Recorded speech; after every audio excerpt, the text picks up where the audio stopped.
This video is a follow-on from the previous 25 videos dealing with price in the precious metals markets. If you haven't seen those videos, I'd recommend you doing so before watching this one. Having laid the groundwork in the previous two videos, let's now consider the price of precious metals.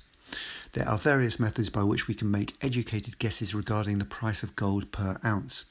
One of the ways is to consider covering the cost of existing debts. So, how much does gold need to be in dollar terms for all debts to be covered? I've heard a commentator say that in order to cover present liabilities on central bank balance sheets, gold will have to be repriced at $40,000 per ounce, or thereabouts. So that's an increase of more than 20 times from the present price. There are several things I want to say about this. Firstly, if this is true, then people who own gold will become 20 times richer in currency terms. This might sound like a good thing. After all, who wouldn't want to see their holdings increase by 20 times? But we have to be very wary of looking at things only in terms of currencies, especially as we're in the midst of a currency crisis. But I'll say more about this in the next video.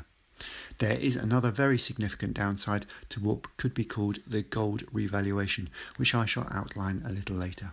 Moving on. Secondly, I think it's better to consider things in terms of purchasing power. For those of you who don't know, purchasing power is the ability of a currency to pay for goods and services. Purchasing power is hugely important when considering things like currencies and real money. But I've talked about this elsewhere in other videos, so I won't be going into any detail here. All I will say is that I would prefer to speak in terms of purchasing power when it comes to gold revaluation rather than a specific price. People who own gold will see their purchasing power increase dramatically, and conversely, people who don't own gold will see their purchasing power decrease dramatically. Please note that I haven't given a figure when I've talked about purchasing power. I will say more about why this is in the next video. Given all the above, common sense should tell you that it might be worth your while having some precious metals in your possession. By the way, as I've made clear in other videos, this is not financial advice, so don't base what you do on what I've said without having done your own research and without having considered things very, very carefully. Don't just take my word for it. Do your own due diligence. Investigate all these matters that I've spoken about and then come to your own conclusions. But I would suggest you might want to do so soon, as a matter of some urgency in fact. Thirdly, the above calculation regarding gold and currencies is in some ways fair enough. It makes sense, but there is an important caveat that needs to be added. Why should we even care about covering debts to central banks? As far as I'm concerned, central banking is a complete con. The people that own and operate the central banks have conned the people and have profited on a scale which truly beggars belief. The extreme profits that they've made over the years and has been used to buy hard assets, including gold. So, what I think should happen is that people that own and operate the central banks should be arrested and brought to justice. Like all criminals, they belong in jail. They deserve worse, the ultimate punishment, but I'm not an advocate of the death penalty. Anyway, their gold and all their other assets should be confiscated and used to benefit the people. Given that, I would say that the debt to the central banks does not need to be paid off. Fuck 'em. We owe them nothing. In fact, I believe that they owe us. They've been stealing from the common people of the world for ages and ages.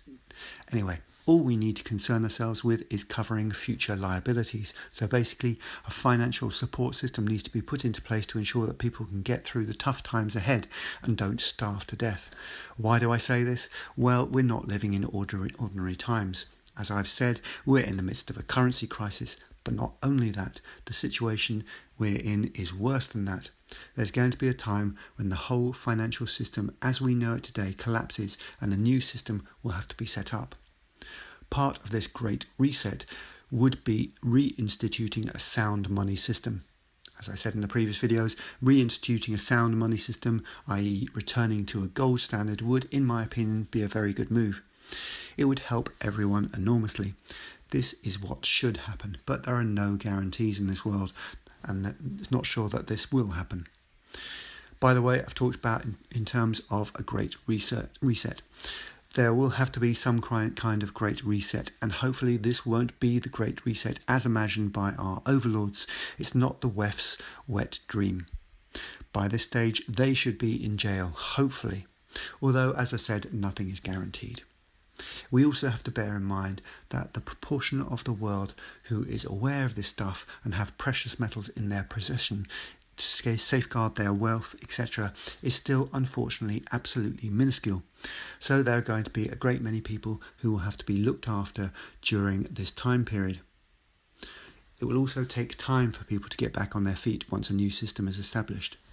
Be advised, what's coming is going to be devastating, way worse than the 2007-2008 financial crisis. To give an idea of scale, it might be helpful to draw an analogy about bombs dropped in World War II.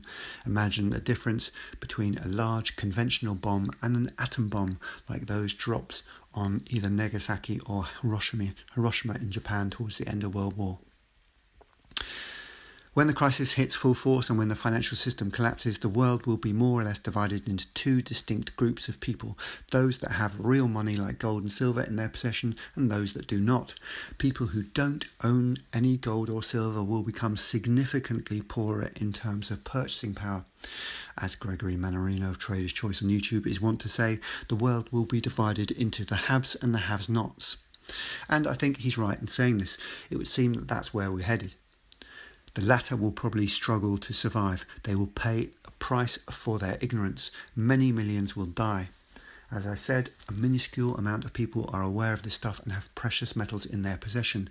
And this is a big problem, because when this cataclysmic event occurs, there's going to be a very large number of destitute and desperate people in the world.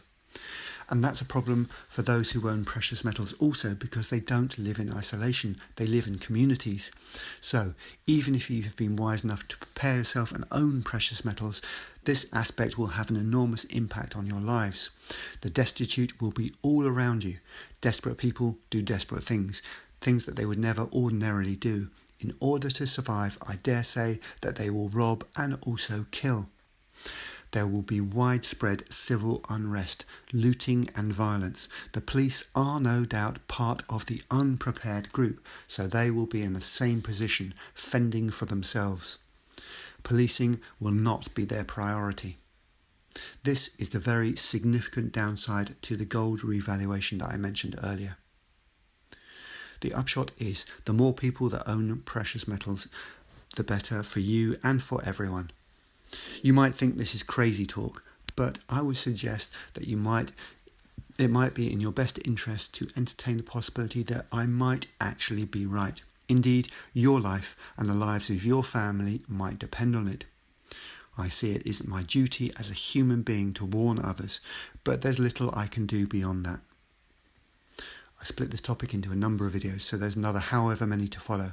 In the next video, I'll talk about the price of precious metals in the future, in the sense that wondering what the price of gold will be is a bit bogus.